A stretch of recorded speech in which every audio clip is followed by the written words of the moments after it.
మరికొద్ది నిమిషాల్లో సీఎం రేవంత్ రెడ్డి నల్గొండ జిల్లాలో పర్యటించున్నారు. తుంగతుర్తి నియోజకవర్గంలో రేషన్ కార్డు లబ్ధిదారులకు రేషన్ కార్డులు పంపిణీ చేయనున్నారు. దీని సందర్భంగా కొంతమంది కాంగ్రెస్ నాయకులు మనతో పాటు ఉన్నారు. వాళ్ళని అడిగి తెలుసుకునే ప్రయత్నం చేద్దాం. చెప్పండి, ఎందుకంటే 10 సంవత్సరాల నుండి కొత్త రేషన్ కార్డులు ఇవ్వలేని పరిస్థితుల్లో సీఎం రేవంత్ రెడ్డి ఎక్కిన తర్వాత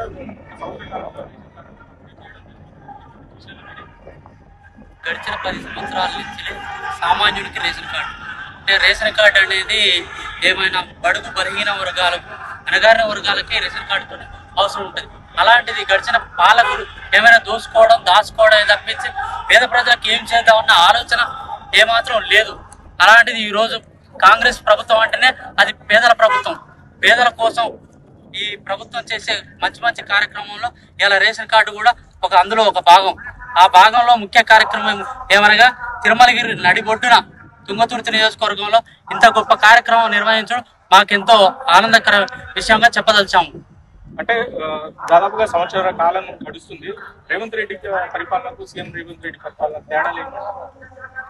రేవంత్ రెడ్డి గారి పరిపాలనలో రావడం గత ప్రభుత్వం చేసినటువంటి అప్పులను అక్కడ ఉన్నటువంటి వ్యవస్థను వివిధ వ్యవస్థలను సెటరైడ్ చేసుకుంటూ ఒక్కొక్కటిగా అమలు చేసుకుంటూ ఈ సంవత్సరాల 2 సంవత్సరాల కాలంలో ఒక్కొక్కటి ముందుకు సాగించుకుంటూ చేస్తుండు. ప్రభుత్వాన్ని పేద ప్రజల కోసం నిరంతరం కష్టపడుతుండు. ఇక ముందు ఇప్పుడు జరుగుతున్న విషయాల్లో మాకు రేషన్ కార్డుతో పాటు సన్నబియ్యం పేదలకు ఇవ్వడం, అందులో కార్యక్రమం ఇంకా కార్యక్రమం అంటే ఇందిరమ్మ ఇల్లు గత 3 నెలల నుంచి లబ్ధిదారులకు చేకూరుస్తున్నది.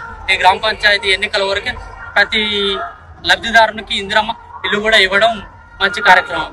అంటే మీరు చెప్పండి అన్న, అంటే లబ్ధిదారులకు ఎవరైతున్నారో అర్హులకు కాకుండా పార్టీ కార్యకర్తలకే ఇంటిని మంజూరు చేస్తున్నారని చెప్పేసి ప్రతిపక్ష పార్టీలు ఆరోపణలు. ఈ విషయంలో మీరేమో party Congress party, TRS party, BJP కాకుండా అందరికీ మధ్య తరగతిగా ఉన్న వాళ్ళకు పేదల వరకే ఇల్లు ఇచ్చడం జరిగింది.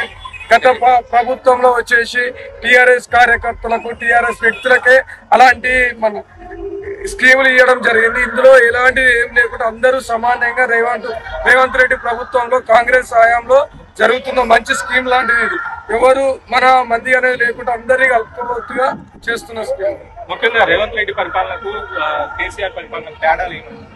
అది దొంగ హామీలు, డబ్బు దోచుకోవడం తప్పించి ఇక్కడ వచ్చేసి ఈ కాంగ్రెస్ ప్రభుత్వంలో ఉన్న ప్రతి ఒక్క సామాన్యునికి న్యాయం జరిగేలా అది ప్రతి స్కీమ్ తీసుకొచ్చి ప్రతి మహాలక్ష్మి అని కళ్యాణ లక్ష్మి అని ఇదన్నది అన్ని అనేది చేయడం జరుగుతుందన్న. కాంగ్రెస్ ప్రభుత్వంతోనే సాధ్యమవుతుంది. ఏదైనా కాంగ్రెస్ పార్టీతోనే సాధ్యం. ప్రతి కార్యకర్త అనే వ్యక్తి కాంగ్రెస్ పార్టీకి అంతగా నిలబడి ఈరోజు గెలిపించుకున్నది కాబట్టి కాంగ్రెస్ పార్టీ మన పార్టీ లెక్క అందరికీ సామాన్య న్యాయం జరుగుతుంది. ముఖ్యంగా రేషన్ కార్డు లబ్ధిదారులకు ప్రధానంగా ఇక్కడ నుండి పంపిణీ కార్యక్రమం నల్గొండ జిల్లా తుంగతుర్తి నుండి రాష్ట్రం మొత్తంగా ఇక్కడ నుండి స్టార్ట్ చేశారు.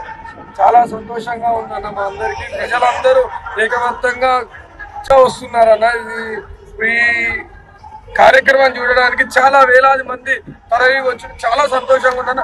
మా తిరుమలగిరిలో పెట్టడం మాకు చాలా గౌరవంగా ఉందన్న. మొత్తంగా అయితే ఈ కార్యక్రమానికి స్వచ్ఛందంగా మహిళలు పెద్ద ఎత్తున తరలి వస్తున్నారని చెప్తున్నారు. 10 సంవత్సరాలుగా ఇయ్యలేని టీఆర్ఎస్ పార్టీ ప్రభుత్వం రేషన్ కార్డులని రేవంత్ రెడ్డి గెలిచిన సంవత్సరాలలో రేషన్ కార్డులు పంపిణీ కార్యక్రమాన్ని మొదలుపెట్టారని చెప్తున్నారు. నల్గొండ జిల్లా నుండి ఈ రాష్ట్ర వ్యాప్తంగా ఉన్న రేషన్ కార్డుల లబ్ధిదారుల పంపిణీ కార్యక్రమం ఏదైతుందో నల్గొండ జిల్లా నుండి తుంగతుర్తి నుండి స్టార్ట్ చేయడం మాకు చాలా ఆనందంగా ఉందని చెప్పేసి తుంగతుర్తి కాంగ్రెస్ పార్టీ కార్యకర్తలు చెబుతున్న పరిస్థితి కనపడుతుంది. కెమెరామ్యాన్ సైదుతో వేదిక టీవీ నల్గొండ.